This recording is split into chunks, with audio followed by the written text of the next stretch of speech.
on that issue of media trust, there was a bombshell today, a whistleblower in effect, on bias in the media. One of the most, the biggest, most respected names in the news, National Public Radio. Today, senior business editor Uri Berliner published a story in Free Press, Substack. The headline, "I've been at NPR for 25 years. Here's how we lost America's trust." Among his claims, NPR was stacked with like-minded people who appealed to an ever-narrow progressive worldview, catering to a select audience and losing its audience as a result. He also says stories were ignored, mistakes made, corrections never issued, and that it all, quote, shatters trust and engenders cynicism about the media. And when he dug into voter registration at NPR in Washington, guess what he found? 87 Democrats, not a single Republican. Does he have a point? Yup. Do newsrooms lack diversity? Well, depends what boxes you want to check. Political diversity? It's a big reason I'm at NewsNation. We got all kinds here. The disagreement is organic, and so are the common concerns. So I want to bring in Brother Berliner, because that was a brave thing he did, man. Your competition is your critic base in this business. And you knew when you wrote this, you weren't going to get a chorus of amens. You were going to get people probably digging through your garbage and saying it's not true. And sure enough, colleagues came forward to do what you had to expect they were going to do, which is say, we disagree.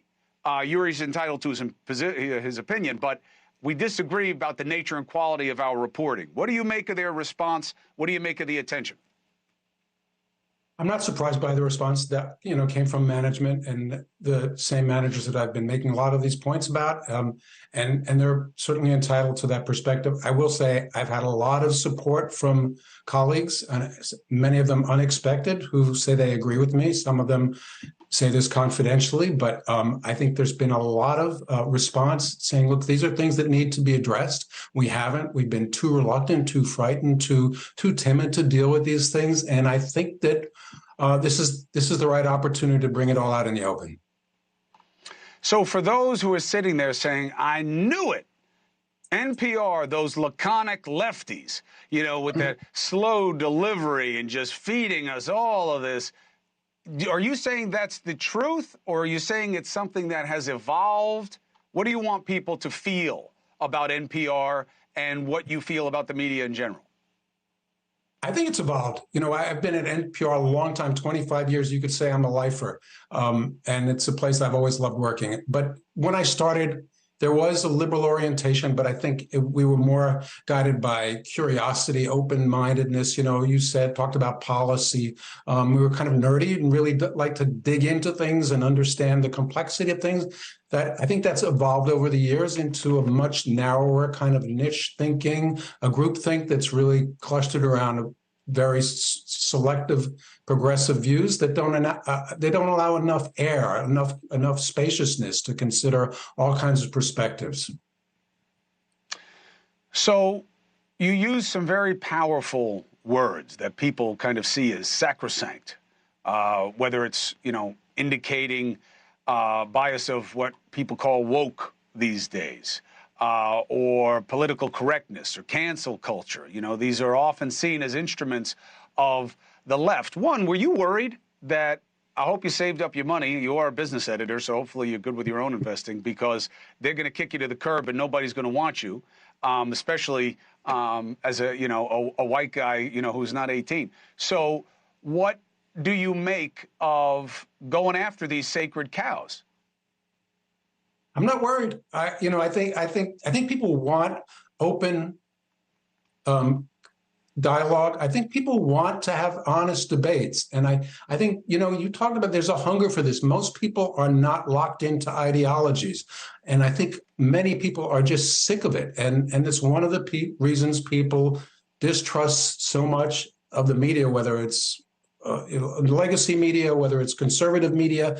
You know what you're getting. It's all pre-digested and spit out to you. You know what the take is going to be. And I think it's ultimately unsatisfying. And for a vast part of this nation, they don't want it. So I think there's an opportunity there for much broader perspectives in how we cover the news.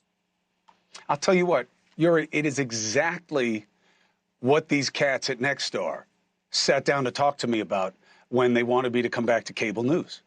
They were saying, look, if you're going to carry water for the left, and I was like, I've never been a water carrier. I don't know why I have this reputation. But I said, no, it's not what I do. It's not what I want to do. They were like, good, because, unless you want to declare it straight up and say, I am Chris Cuomo conservative, I am Chris Cuomo Democrat, whatever you want to call yourself, if you're not going to do it that way, we don't want you here. Because that's the whole theory of the case. I think there is an opportunity in it here. Now, do you believe that this is true about all media?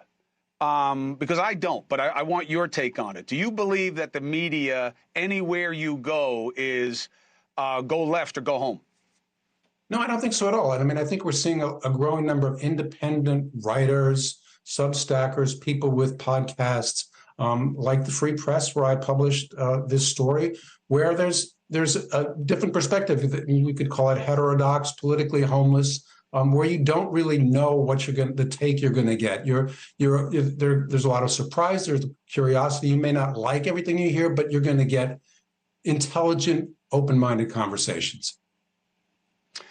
I think, I looked into a lot of your work today, and it's really great when a journalist can mess with somebody's pre-existing perception by introducing alternative perspective. You do that very well, and I'm sure now you're going to do it pretty much exclusively. And I think it's what people do want. So, Uri, I know it's not easy. I don't envy, you being in the position you're in, but you did the right thing. Hey, thank you for watching. Please go to newsnationnow.com, newsnationnow.com, and you can find NewsNation on your television provider. And don't forget to click the red subscribe button down below. Then you will get more of NewsNation's fact-driven coverage.